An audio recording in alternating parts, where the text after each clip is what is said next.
I'm going to forgo the usual weird, funny intro this week and just simply give a congratulations to both Method and the Chinese guild Tianqi for their world first Garrosh kills. I know that technically the Asian guild is not going to get credit in the progression race, but still, well done, guys. I think I'm going to be bombed.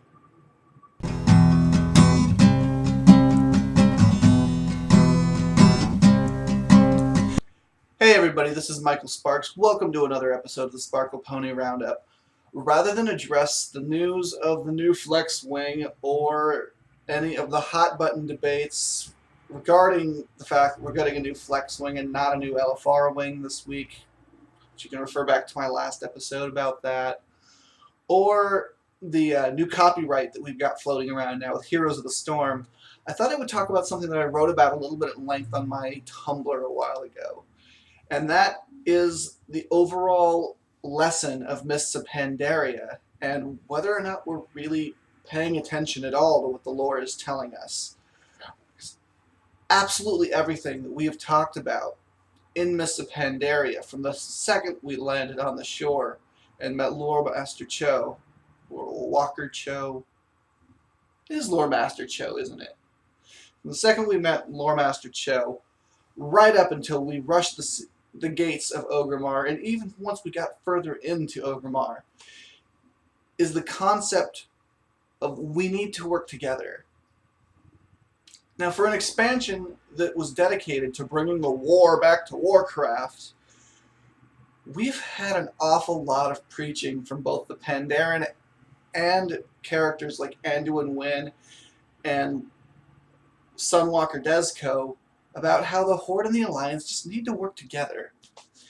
And it's an interesting play of story because can the game actually do that? I honestly don't think that we need to have the Horde and Alliance conflict anymore. Everything that we've been building up to since the end of Wrath of the Lich King has been slowly gearing towards a further divide, which I think we got indefinite this expansion, if not in Cataclysm, and then a collapse. Is Warchief Vol'jin going to be the catalyst that we need in order to put away the difficulties? I mean, the Horde and Alliance conflict has always primarily been orcs and humans, and while orcs are still in the Horde, they're no longer in control. It's now going to be the Darkspear, and we've already seen in the past that Vol'jin is pretty well received by both sides. I mean, I don't even think Tyrande has a real problem with Vol'jin, and she, basically hates everybody. I don't even think she likes the other Alliance leaders. Now, when I wrote the article, we were right on the heels of the data mining of the Shaw-touched, burned-out Stormwind Harbor that ended up being one of the visions in Garrosh's mind during the heroic version of the encounter. But we didn't have any context for that at the time, and Alliance players were just going insane. And to an extent, I can't blame them. I mean, they've suffered some pretty heavy losses throughout Pandaria. They've suffered some really heavy losses in Cataclysm that were honestly in the name of game balance, but maybe not presented in the best manner.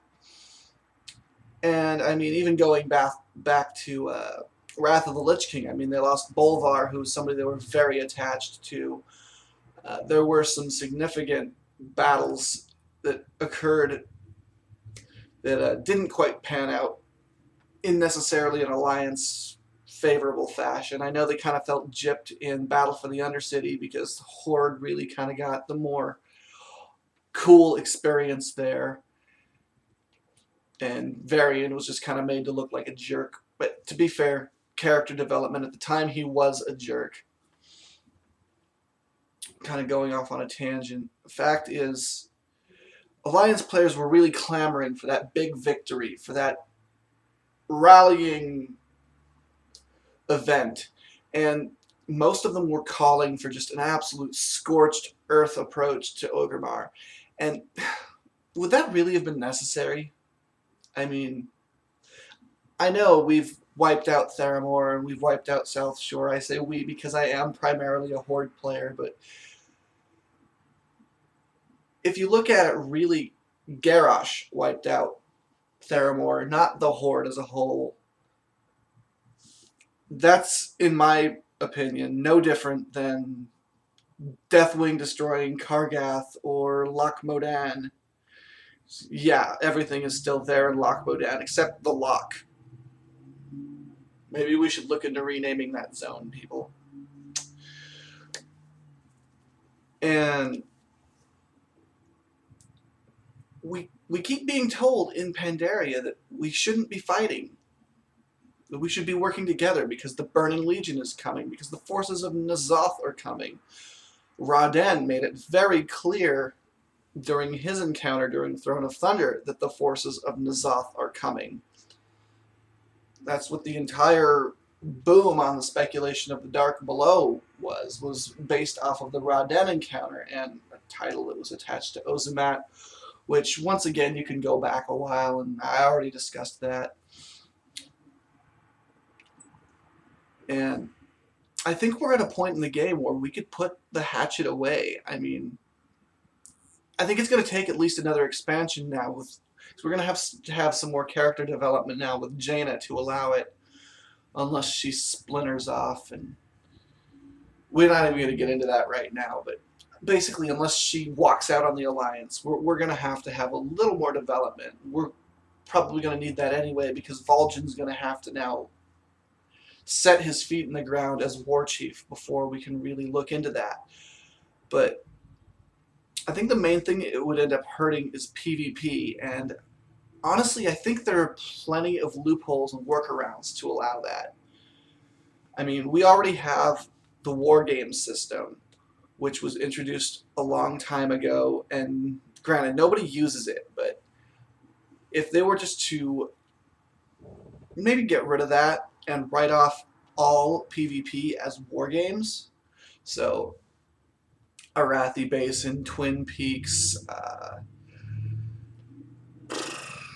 don't PvP a lot, Isle of Conquest, Warsong Gulch, all those traditional battlegrounds would work just like the arena system, where as soon as you got a group of so many players together and another group of so many players together, regardless of faction, they would go into the scenario and they would fight each other until there was a victor. And we could write the whole thing off as a war game. And I think it would actually greatly significantly, that was redundant, I think it would greatly reduce the amount of queue time that we have a lot of times in Battlegrounds. Granted, once again, I've said before, I don't Battleground a lot, so I don't know if it's still a crazy long wait to get into a Battleground. But I think it would increase the amount of people that you saw in PvP by just a little bit if you didn't have to wait for an Alliance group to fill up and a Horde group to fill up. If you just a group and they went in. To my understanding, that's already how arenas work. So why not Zoidberg? When you look at the overall story, I mean, Lore Master Cho, I'm going to keep getting that wrong, I have a feeling. Lore Master Cho has been telling us this whole time that we need to work together. Anduin Wynn this whole time has been telling us that we need to work together. Thrall this whole time has been telling us that we need to work together. Jaina, up until the Theramore incident, was telling us that. I think that we could end up seeing her going back to that as long as something happens in her character to bring her back to her senses. Emperor Xiaohao has been telling us that we all need to work together. Why is Blizzard continually telling us that we need to work together if their intent is just to split us further apart? Is it just to show everybody a lost Aesop of war is bad and pointless? Because I hate to break it to them, but I don't think people are getting it. And the story has come to a point where we can set all that aside and just, instead of being Horde players or Alliance players, just be Warcraft players. At least I think so. I mean, obviously there would be some interesting transitions there, especially when it comes to the language barrier. I have a feeling that the second Blizzard attempted to bring that down, it would probably be really unpleasant at first. I mean, they may want to have some sort of gradual process there or some moderation. Or they might just end up leaving the language barrier up until you're put into something that forces you to interact. And that's another interesting concept there, is if they were to bridge the gap there, if they were to bring the Horde and Alliance together, does that mean we would start seeing night elves? Sorry, it's pretty early. My grammar is atrocious. I think I need a grammar slam about now. Would we be seeing groups of night elves, orcs, trolls, and dwarves in LFD? I mean, would they suddenly drop the need for the dwarf disguise or the human disguise in Blood in the Snow? Would we no longer need to have Alliance dress up like goblins for Dark Heart of Pandaria? Although they kind of dressed Horde characters up that way too, so maybe not. Anyway, there's a lot of interesting gameplay aspects that we could end up seeing if they were to cut off the war. You know, strike a truce, so to speak, like an actual working truce, and not just the standard ceasefire agreement that we've had since World of Warcraft. Um, Obviously, PvP realms would be very affected by this, but aside from that aspect, I don't think the game would, as a whole would suffer that much. And I'm sorry I'm stumbling so much once again. This has been a very off morning for me. I think I'm going to cut the ramblings short, but let me know what your opinion on this is. As I've been asking in the past few episodes, I really want some feedback from you guys, and I want to know what you think. So you can do that below in the comments. You can reach me at either twitter.com/ponyzord or ponyzord.tumblr.com. We are slowly building a website. You should be able to expect that to be popping up in December. I'll have more news on that as it comes. And I'm going to get some more caffeine and get out of here. So I'll see everybody next week. Goodbye.